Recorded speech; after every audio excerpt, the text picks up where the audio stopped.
Hello students, मैं अंजलि पयाल स्वागत करती हूँ आपका आईसीटी वर्चुअल क्लासरूम देहरादून से। कैसे हैं आप सब लोग? उम्मीद करती हूँ आप सब लोग अच्छे होंगे और अपनी लाइफ में बहुत बेहतर कुछ कर रहे होंगे। आज हम बात कर रहे हैं क्लास 12 और जैसे कि आप जानते हैं डीएनएफ ब्लॉक एलिमेंट्स को लेकर हम चल रहे हैं। डी और एफ ब्लॉक के तत्वों की यहाँ पर हम लोग बात कर रहे हैं, जिसमें इंपॉर्टेंट क्वेश्चंस यानी कि जो महत्वपूर्ण प्रश्न आपके बनते हैं उन पर हम लोग चर्चा करेंगे। ओके, लास्ट सेशन में हमने कुछ प्रश्न देखे थे जो आपके एग्जाम में पूछे जाते हैं और उनके आंसर हमने जाने थे। जैसे कि आपका 1 नंबर में कभी कभी किसी परमाणु का इलेक्ट्रॉनिक कॉन्फ़िगरेशन लिखने के लिए मांग देता है, ठीक है ना, यानी कि उसका इलेक्ट्रॉनिक कॉन्फ़िगरेशन आपको लिखना होता है। 11th क्लास में आपने सारे प्रिंसिपल पढ़े थे, लॉस पढ़े थे, रूल्स पढ़े थे, जिनके बेसिस पर आप क्या करते हैं, किसी भी एटम का इलेक्ट्रॉनिक कॉन्फ़िगरेशन लिखते हैं, ठीक है ना। आपको पता होता है कि कौन से किस प्रकार से शेल्स में इलेक्ट्रॉन जा रहा है, शेल्स की किस ऑर्बिट की सब शेल में जा रहा है, सब शेल की कौन सी ऑर्बिट में इलेक्ट्रॉन जाएगा और किस प्रकार से जाएगा, ये सारे रूल्स आपने पढ़े हैं।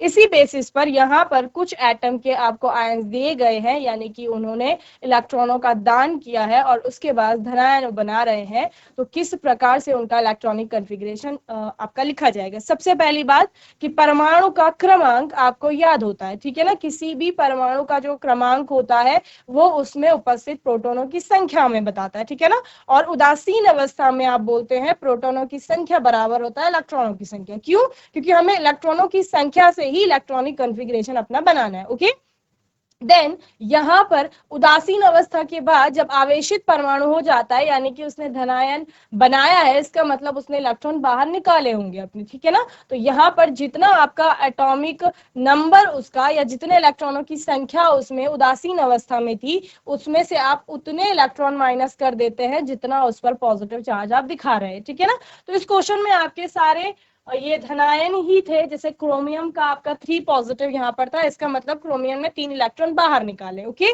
तो 24 उसका इलेक्ट्रॉनों की संख्या है उसमें, जब वो उदासीन अवस्था में है तो 3 इलेक्ट्रॉन निकालने के बाद उसके बाद 21 इलेक्ट्रॉन्स रह जाते हैं जिनके लिए आपने कॉन्फ़िगरेशन बनाना था। देन प्रोमिथियम की बात कर रहे थे हम लोग, 61 एटॉमिक नंबर है उसका, उदासीन अवस्था में उसमें इलेक्ट्रॉनों की संख्या 61 है, क्योंकि 3 पॉजिटिव बना रहा है, दैट मींस 3 इलेक्ट्रॉनों को उसने बाहर निकाला है, ठीक है ना।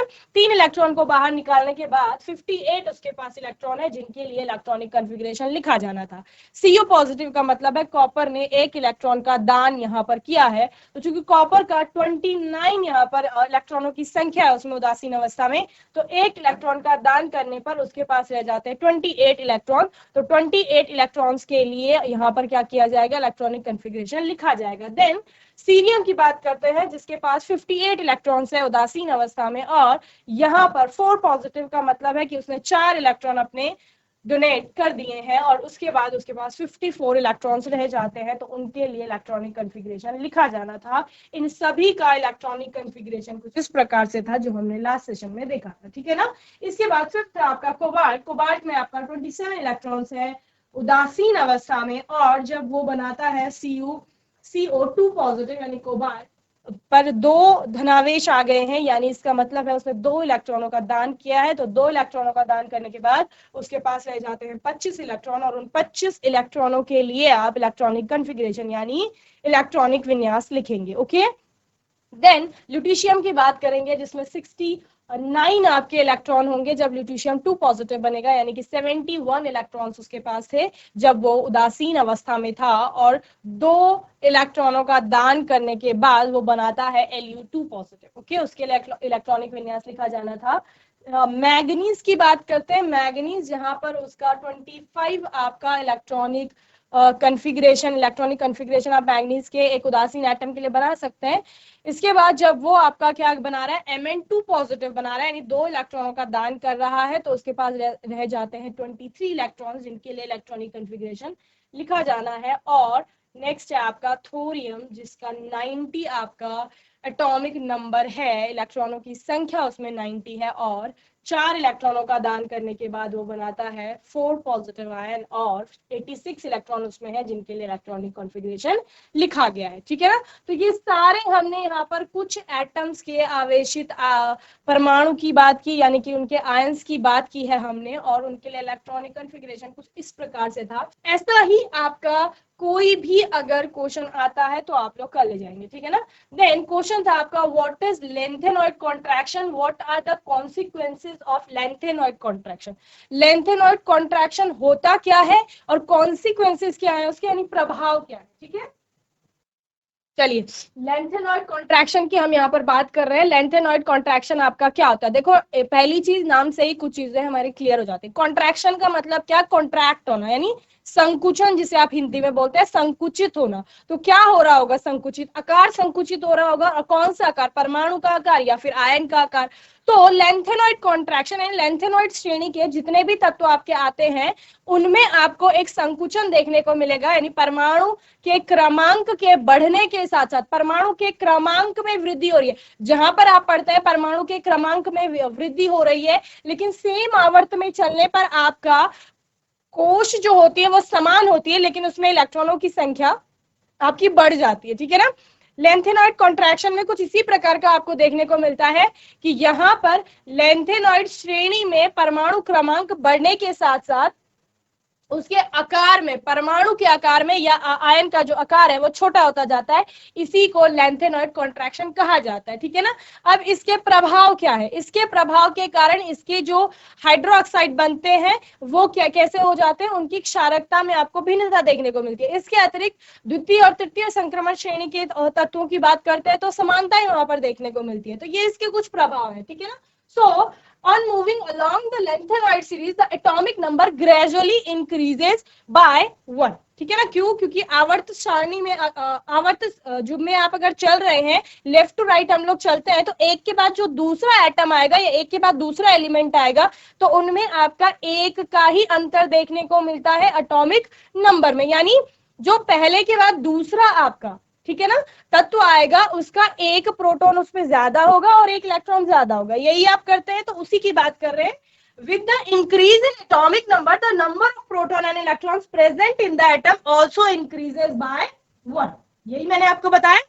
The effective nuclear charge increases as electrons are being added to the same shell। जब एक ही आवर्त में आप बाएं से दाएं चल रहे हैं तो नंबर ऑफ शेल समान है, कोश तो समान है ना, कोश नहीं बदल रही है, लेकिन क्योंकि एक इलेक्ट्रॉन में वृद्धि हो रही है तो आप कह रहे हैं कि एक तो इफेक्टिव न्यूक्लियर चार्ज बढ़ रहा है और दूसरा नंबर ऑफ शेल्स सेम है, लेकिन आपका वहां पर इलेक्ट्रॉन ऐड हो रहे हैं, इलेक्ट्रॉनों की संख्या बढ़ रही है। तो इफेक्टिव न्यूक्लियर चार्ज के कारण नाभिक का प्रभाव बढ़ेगा। नाभिक क्या करेगा, उस बाह्यतम कोश को अपनी ओर खींचने का प्रयास करेगा और इसके फलस्वरूप क्या होगा, आपका आकार जो परमाणु का था वो छोटा होता जाएगा। Okay, owing to the proton addition be pronounced more above the electronic repulsions resulting from electron addition a nuclear attraction increases happens। ये मैंने आपको अभी बताया। Also with the increase in the atomic number the number of electrons in the 4f orbital also increases। the 4f electrons have a poor shielding effect। 4f इलेक्ट्रॉनों में poor shielding effect यहाँ पर देखने को मिलेगा। Therefore, the effective nuclear charge experienced by the outer electrons increases. Consequently, the attraction of the nucleus for the outermost electron increases. This results in a steady decrease in the size of lanthanoids with an increase in the atomic number. This is termed lanthanoid contraction. ठीक है ना। तो यही मैंने आपको बताया, कुछ भी नहीं हो रहा है, नाभिक का प्रभाव बढ़ रहा है और नाभिक के प्रभाव के कारण वो जो बाह्यतम कोश थी उसको अपनी ओर खींचेगा और इससे आकार आपका कैसा होता जाएगा, छोटा होता जाएगा, ठीक है ना। प्रभाव क्या क्या है, it is due to lanthanide contraction that there is variation in the basic strength of lanthanide hydroxide. Basic strength decreases from lanthanide के जो हाइड्रोक्साइड बनेगा वहां से लेकर ल्यूटीशियम का जो हाइड्रोक्साइड होगा आपका बेसिसिटी डिक्रीज करती जाएगी, ठीक है ना। और there is a similarity in the properties of the second and third transition series. द्वितीय और तृतीय संक्रमण श्रेणी के जो तत्व है उनके साथ समानता आपको देखने को मिलेगी। Separation of lanthanoid is possible due to lanthanoid contraction. Okay, next question था आपका, what are the characteristic of the transition elements and why are they called transition elements, which of the d block elements may not be regarded as transition element. ठीक है ना, जो आपकी D block की elements हैं या जो transition elements जिनको कहा जा रहा है, संक्रमण तत्व कहा जाता है, उनकी विशेषताएं क्या होती हैं, इसके अतिरिक्त उनको क्यों आपका संक्रमण तत्व कहा जा रहा है, और कौन कौन से तत्व ऐसे हैं जिनको डी ब्लॉक के अंतर्गत आने के बावजूद भी उनको संक्रमण तत्व नहीं कहा जा रहा है। यानी डी ब्लॉक के तत्व संक्रमण तत्व हैं, लेकिन सभी तत्व नहीं है, कुछ वहां पर एक्सेप्शन है। इनऑर्गेनिक केमिस्ट्री जब भी पढ़ेंगे एक्सेप्शन की बात करेंगे। ओके, तो यहाँ पर डी ब्लॉक के तत्वों में जनरली आपको मिलते हैं half filled D orbits. Okay, यानी कि आधे भरे हुए या अपूर्ण डी कक्षक आपको मिलते हैं। ठीक है ना, आधे भरे हुए डी कक्षक होने के कारण इनको संक्रमण तत्व आपका कहा जाता है। इसके अतिरिक्त ये पाए जाते हैं एस वाले ब्लॉक और पी वाले ब्लॉक के बीच में। एस और पी ब्लॉक के जो तत्व हैं उनके मध्यवर्ती लक्षण इनमें पाए जाते हैं, इसीलिए इनको रखा भी उन दोनों के बीच में गया है। इसके अतिरिक्त क्या कहा जाता है कि यहाँ पर क्वेश्चन का आपका तीसरा पार्ट क्या पूछ रहा था कि किस किस को नहीं कहा जा रहा है, तो किनको कहा जा रहा था, जिनमें आधे भरे हुए डी कक्षक है। ठीक है ना, और किसको नहीं कहा जाएगा, जिनमें पूर्ण भरे हुए डी कक्षक है। तो जिंक हो गया, मर्करी हो गया, आपका कैडमियम हो गया, इनमें पूर्ण भरे डी कक्षक पाए जाते हैं, इसलिए इनको संक्रमण तत्वों की श्रेणी में नहीं रखा जाता है। तो transition elements are those element in which the atoms or ion in a stable oxidation state contains partially filled d orbitals। ठीक है ना, संक्रमण तत्व उन्हें कहा जा रहा है जिनमें अपूर्ण भरे हुए या आधे भरे हुए डी कक्षक पाए जाते हैं। ठीक है ना, यहाँ पर इनके जो गुण होते हैं डी ब्लॉक के तत्वों के, वो एस और पी ब्लॉक के तत्वों के गुणों के मध्यवर्ती होते हैं, और इसमें कैडमियम, मरकरी और जिंक संक्रमण तत्व नहीं कहलाते हैं क्योंकि इनमें पूर्ण भरे डी कक्षक पाए जाते हैं। ओके, चलिए next question, in what way is the electronic configuration of the transition elements different from that of the non transition element. संक्रमण तत्वों का इलेक्ट्रॉनिक विन्यास जो है वो असंक्रमण तत्वों के से किस प्रकार से भिन्न है। तो संक्रमण तत्वों के इलेक्ट्रॉनिक विन्यास की बात पहले ही हो चुकी है कि संक्रमण तत्वों में आपके पाए जाते हैं अपूर्ण भरे हुए डी कक्षक, और यहाँ पर असंक्रमण तत्वों में ऐसा नहीं होगा, डी कक्षक वहां पर अनुपस्थित होगी या फिर पूर्ण भरी हुई होगी। ठीक है ना, सो संक्रमण तत्वों में आधे भरे डी कक्षक पाए जाते हैं, अतः उनका सामान्य इलेक्ट्रॉनिक विन्यास कुछ इस प्रकार का होता है। असंक्रमण तत्वों में या तो डी कक्षक अनुपस्थित होता है या पूर्ण भरा होता है। ठीक है, चलिए नेक्स्ट क्वेश्चन मैंने होमवर्क में दिया था, what are the different oxidation states exhibit by lanthanoid.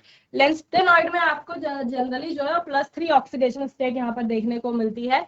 In the case of lanthanoids the +3 oxidation state is the most common, ज्यादातर जो सबसे अधिक सामान्य है या अधिकतर पाई जाने वाली जो ऑक्सीकरण अवस्था है वो है +3। Okay, that is L N third compound are predominant. Okay, तो लैंथेनॉइड थर्ड कंपाउंड जो बनाएंगे यानी तीसरा ऑक्सीडेशन स्टेट जिनमें देखने को मिलेगा, जनरली वो प्रीडोमिनेंट होंगे। However +2 and +4 oxidation state can also be found in the solution और इन सॉलिड कंपाउंड्स। ओके, ठोस यौगिकों में या किसी किसी विलयन में आपको +2 और +4 ऑक्सीडेशन स्टेट भी देखने को मिलती है। ओके, चलिए प्रश्न लिखेंगे,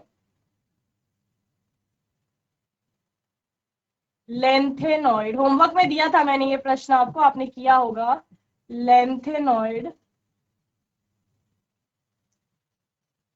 सामान्यतः कौन सी ऑक्सीडेशन स्टेट यानी ऑक्सीकरण अवस्था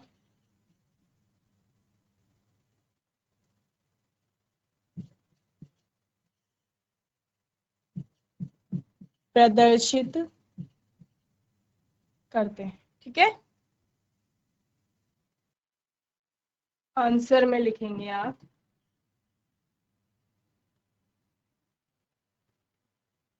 लेंथेनॉइड में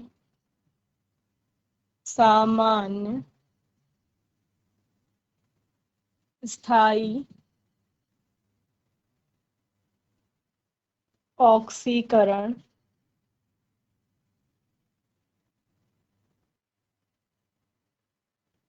अवस्था +3 होती है। कभी कभी ये +2 व +4 ऑक्सीकरण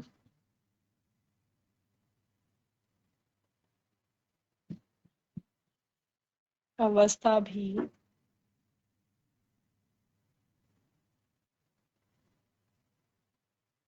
प्रदर्शित करते हैं। ओके, चलिए नेक्स्ट क्वेश्चन था होमवर्क में, transition metals and many of their compound show paramagnetic behaviour. Okay, जो आपके क्या है यहाँ पर ट्रांजिशन मेटल्स हैं या जो संक्रमण धातु हैं या ट्रांजिशन एलिमेंट्स भी जिनको कहा जाता है, संक्रमण तत्व, या फिर उनके कोई यौगिक अगर बन रहा है, वो जनरली सामान्य तौर पर पैरामैग्नेटिक बिहेवियर यानी अनुचुंबकीय प्रकृति प्रदर्शित करते हैं। ऐसा क्यों हो रहा है? ठीक है ना, चलिए पहले प्रश्न लिख लीजिए। संक्रमण धातुएं तथा उनके यौगिक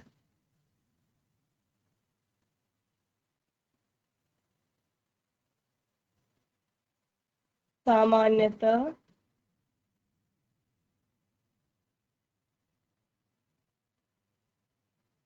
अनुचुंबकीय व्यवहार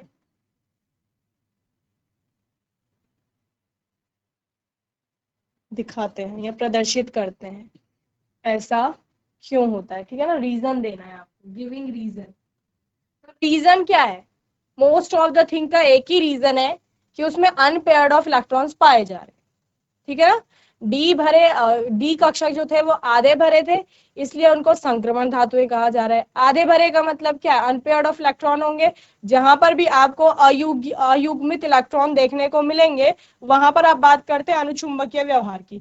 जहां पर अनुचुंबकत्व कहता है कि वो चुंबकीय क्षेत्र के प्रति आकर्षित होते हैं। ठीक है ना, जबकि आप प्रतिचुंबकीय का मतलब क्या होता था कि वो क्या हो रहे हैं, वहां पर आपका प्रतिकर्षित हो रहे हैं। लेकिन अनुचुंबकत्व तो बात करता है आकर्षण की। इसके अतिरिक्त जहां पर भी अयुग्मित इलेक्ट्रॉन पाए जाएंगे, अनपेयर्ड ऑफ इलेक्ट्रॉन पाए जाएंगे, वहां आपका जो बिहेवियर की बात करेंगे वो होगा अनुचुंबकीय व्यवहार, यानी कि आपका paramagnetic behaviour. Okay, so transition matter show paramagnetic behaviour, paramagnetism arises due to the presence of unpaired of electrons. Okay, paramagnetism यानी जो अनुचुंबकत्व है वो किसकी वजह से उत्पन्न होता है? प्रेजेंस ऑफ अनपेयर्ड इलेक्ट्रॉन्स, यानी कि जो अयुग्मित इलेक्ट्रॉन है उनकी उपस्थिति के कारण अनुचुंबकत्व आपका उत्पन्न होता है। Each electron having a magnetic moment associated with its spin angular momentum. Okay, प्रत्येक जो इलेक्ट्रॉन है उसका जो मैग्नेटिक मोमेंट होगा वो किससे आपका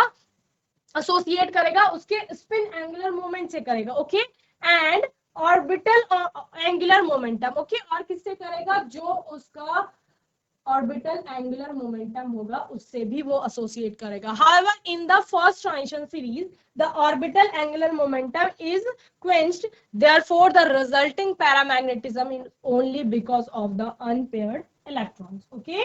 तो इस प्रकार से आप संक्रमण धातुएं तथा उनके यौगिकों के अनुचुंबकत्व की बात करते हैं। उत्तर लिखेंगे आप इसका। अनुचुंबकत्व की उत्पत्ति अयुग्मित इलेक्ट्रॉन के कारण होती है। Each electron having a magnetic momentum जो प्रत्येक अयुग्मित इलेक्ट्रॉन है उसका जो मैग्नेटिक मोमेंट यानी कि चुंबकीय आघूर्ण है वो उसका जो स्पिन एंगुलर मोमेंट है और कक्षीय कोणीय संवेग ऑर्बिटल एंगुलर मोमेंटम होगा उससे संबंधित होता है। ठीक है ना। प्रत्येक अयुग्मित इलेक्ट्रॉन का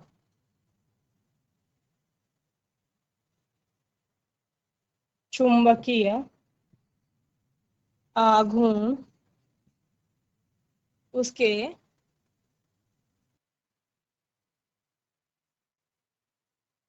प्रचक्रण कोणीय संवेग तथा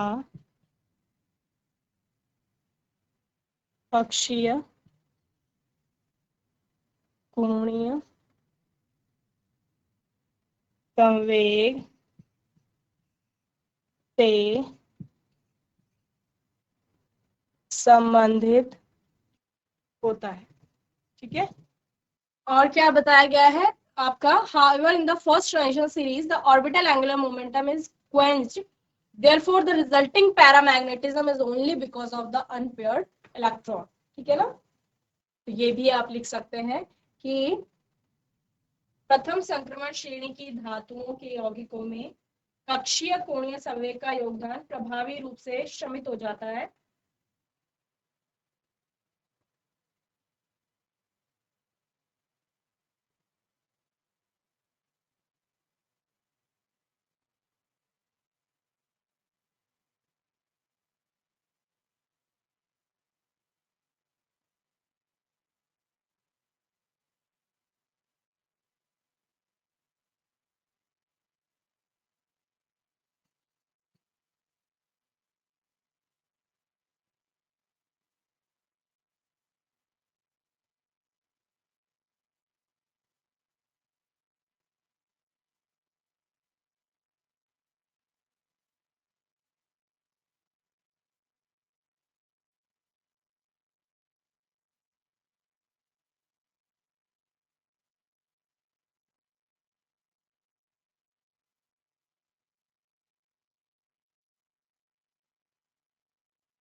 इसलिए जो अनुचुंबकत्व है यानी पहला मैग्नेटिज्म है वो किसकी वजह से होगा आपका,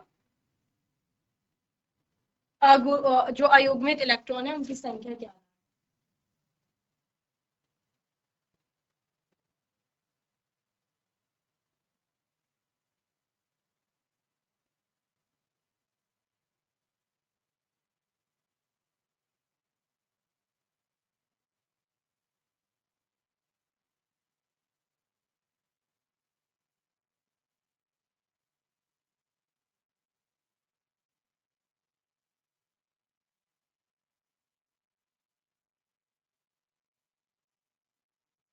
एक फॉर्मूला है आपका यहाँ पर, mu is equal to n n plus two under root में। Okay, mu is equal to under root n n plus two. ठीक है ना। जहां पर म्यू आपका क्या हो जाएगा, चुंबकीय आघूर्ण, और एन हो जाएगा आपका अयुग्मित इलेक्ट्रॉनों की संख्या। चलिए जल्दी से नोट करेंगे फिर आगे चलेंगे। चलिए नेक्स्ट है आपका यहाँ पर, the enthalpies of atomization of the transition metals are high। तो यहाँ पर जो आपके संक्रमण धातुएं हैं उनकी परमाणुकरण की जो एंथैल्पी है उसका मान उच्च होता है, ऐसा क्यों होता है। ठीक है ना। आप लिखेंगे संक्रमण धातुओं की परमाणुकरण कण की एंथैल्पी का उच्च मान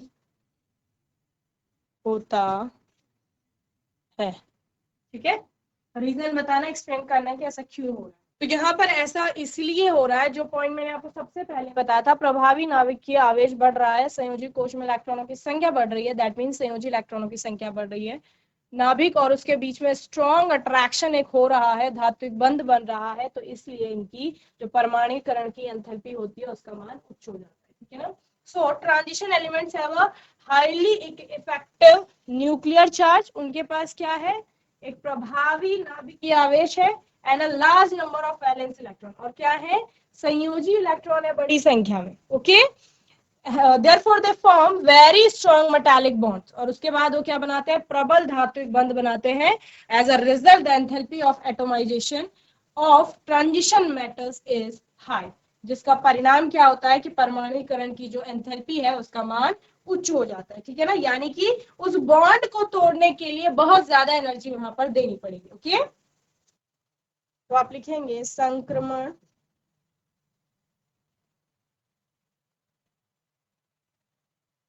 धातुओं में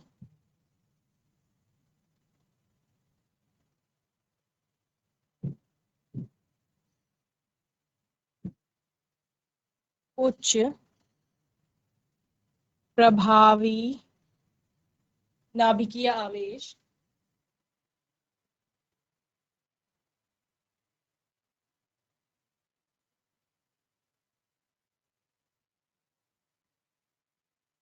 तथा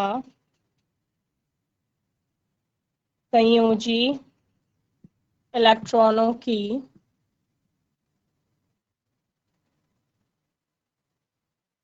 अधिक संख्या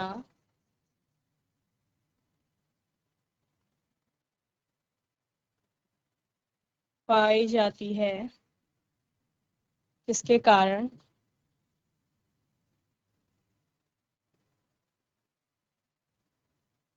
प्रबल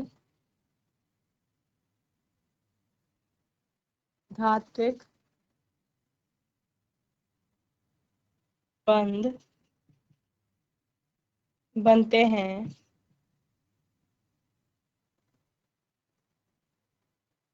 परिणाम स्वरूप एंथैल्पी जो है किसकी, परमाणुकरण की,